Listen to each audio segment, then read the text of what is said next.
Cela faisait 20 ans qu'il enseignait les mathématiques dans la même école. Jamais marié, pas de réseaux sociaux, téléphone portable d'un ancien modèle. Les élèves disaient le prof Marcel a la phobie de la technologie. Jusqu'à ce jour où les experts en cybersécurité venus à l'école révélèrent qui il était vraiment. Et à ce moment-là, tout le monde comprit que parfois, les plus grands experts préfèrent rester invisibles, mais ce que personne ne savait, c'est que ces mains tremblantes qui tenaient la craie avaient autrefois fait trembler les plus grands systèmes de sécurité de la planète. De quelle ville rigo cette vidéo? Et si vous croyez que les histoires de personnes au talent caché méritent d'être racontées, abonnez-vous maintenant. Il était exactement 6 heures du matin quand Marcel Durand ajusta ses lunettes.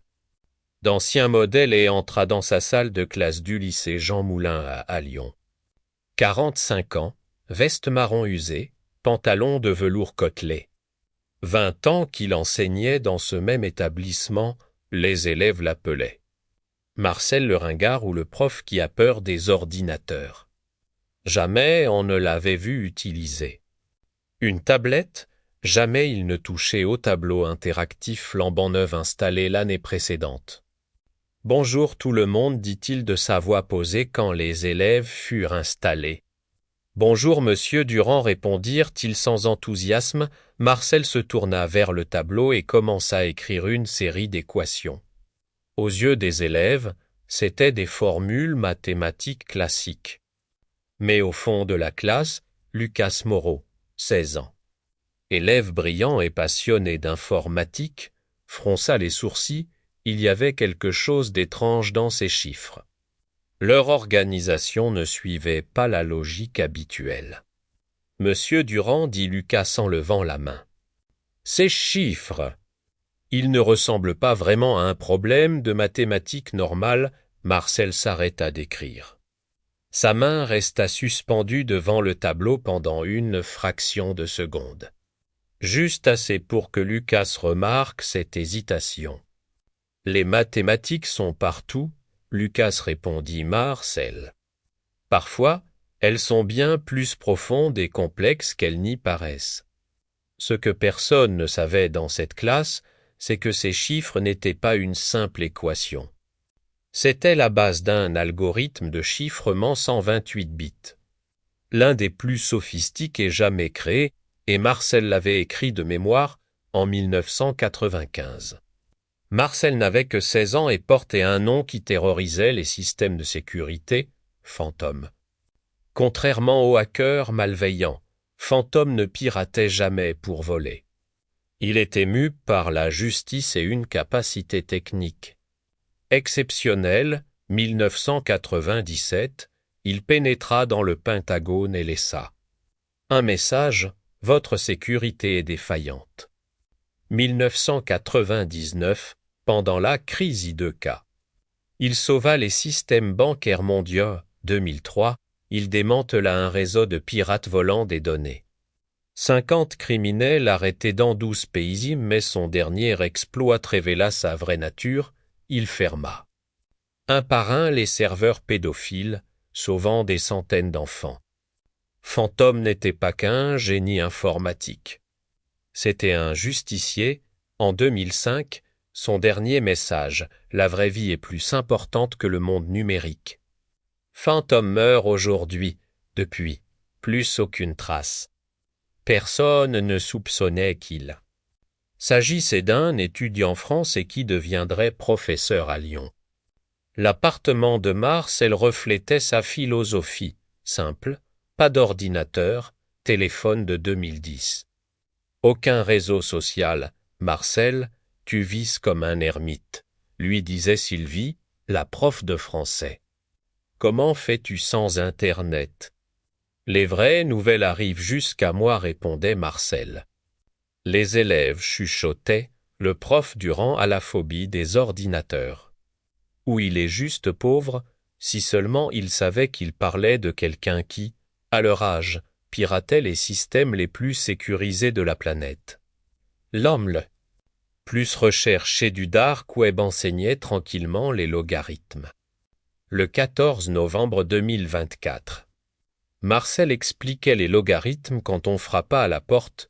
Pierre Lambert, le directeur adjoint, entra avec deux inconnus. Une femme élégante en tailleur et un homme au regard perçant, le cœur de Marcel se serra. Après 20 ans, ce moment était arrivé. Marcel, ces personnes souhaitent vous parler. Dans le bureau, Dr Sophie Martin, ANSI, et voici l'agent Thompson du FBI. Sophie sortit une tablette. L'écran affichait du code de 2003, signé Phantom Records Code. Marcel regarda. Son ancien algorithme. Non, qu'est-ce que c'est? Ce code a été utilisé contre la Banque de France. Il n'y a qu'une personne capable de l'écrire, Phantom. Thompson ajouta, l'attaque vient de cette zone géographique. Dans un rayon de 2 kilomètres. Quand exactement? Le 7 novembre, vers 14h30, Marcel ferma les yeux.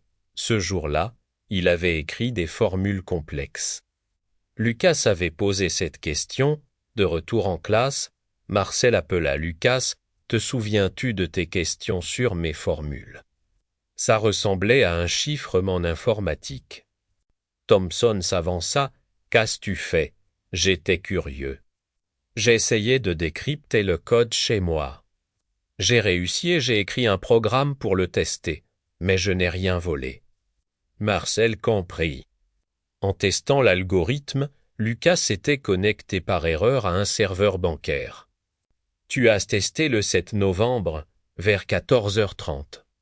Oui, comment vous savez ça? Mais la vraie question demeurait, comment Lucas a-t-il pu décrypter un code de PH en quelques heures? Marcel soupira longuement. Le moment de vérité était arrivé. Comment un lycéen a-t-il pu décrypter un code de PH Tom? Demanda Sophie parce que Lucas a reconnu la structure. Parce que je l'avais écrite au tableau. Comment connaît cette structure? Marcel les regarda dans les yeux. Parce que c'est moi qui l'ai créée.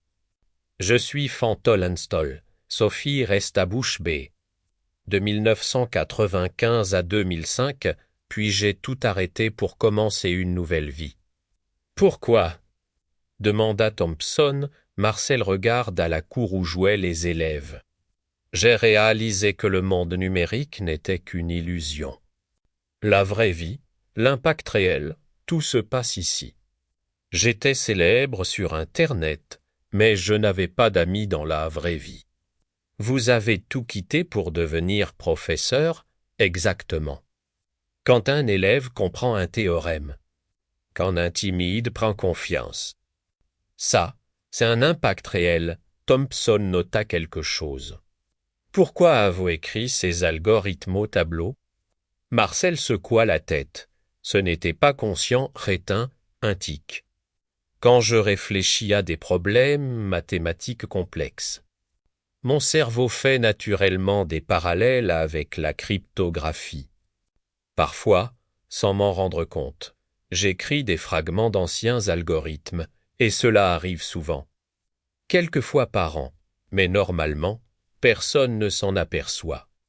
Lucas est le premier à avoir identifié la vraie nature de ces codes.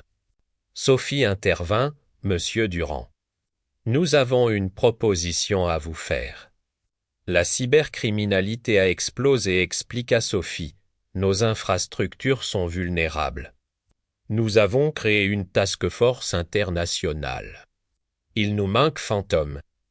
Je ne suis plus Phantom. Vous garderiez votre poste ici, travailleriez pour nous les week-ends, quelques heures par semaine. Marcel réfléchit. Une condition, Lucas fait partie de l'équipe, il n'est qu'un adolescent. Il a des chiffres et mon code en quelques heures. Il a besoin d'être guidé, sinon il risque de mal tourner. Stage d'été quand il sera majeur, d'accord. Thompson tendit la main. Marcel la serra, scellant son retour. 6 mois plus tard, les cyberattaques contre la France avaient chuté de 60%. Marcel travaillait maintenant en équipe, dans la légalité, il continuait d'enseigner avec la même passion. Lucas était devenu son protégé, prenant des cours de cybersécurité éthique. « Vous ne regrettez jamais votre ancienne vie ?» demanda Lucas. « Quand vous étiez fantôme, vous étiez une légende. Quelle est la différence entre être célèbre et être utile ?» répondit Marcel. « Je ne sais pas. Fantôme était célèbre dans un petit cercle. Aujourd'hui, je suis utile à mes élèves, aux citoyens que nous protégeons. Qu'est-ce qui a plus de valeur? Être utile, exactement. Fantôme n'était qu'un pseudonyme. Ma vraie identité, c'est ce que je fais de ma vie, l'impact positif que j'ai sur le monde. » Marcel était enfin en paix avec ses deux identités, professeur le jour, protecteur numérique quand nécessaire. Un an plus tard, Lucas obtenait son bac avec mention et intégrait une école d'ingénieurs en cybersécurité. « Vous m'avez sauvé, lui dit-il à Marcel. J'aurais pu devenir un pirate.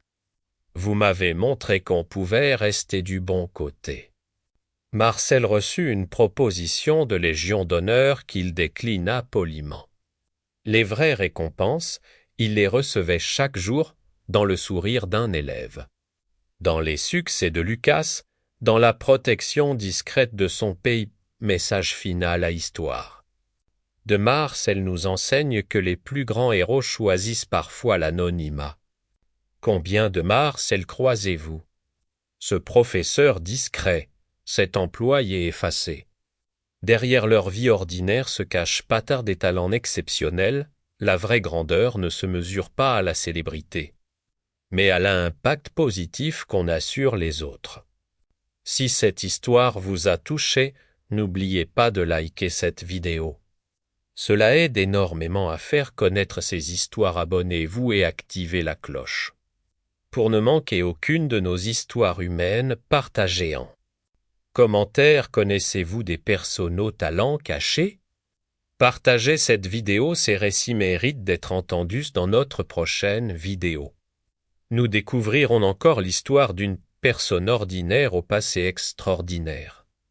N'oubliez jamais, la vraie grandeur ne se mesure pas à la célébrité, mais à l'impact positif qu'on a sur la vie des autres, comme le professeur Marcel.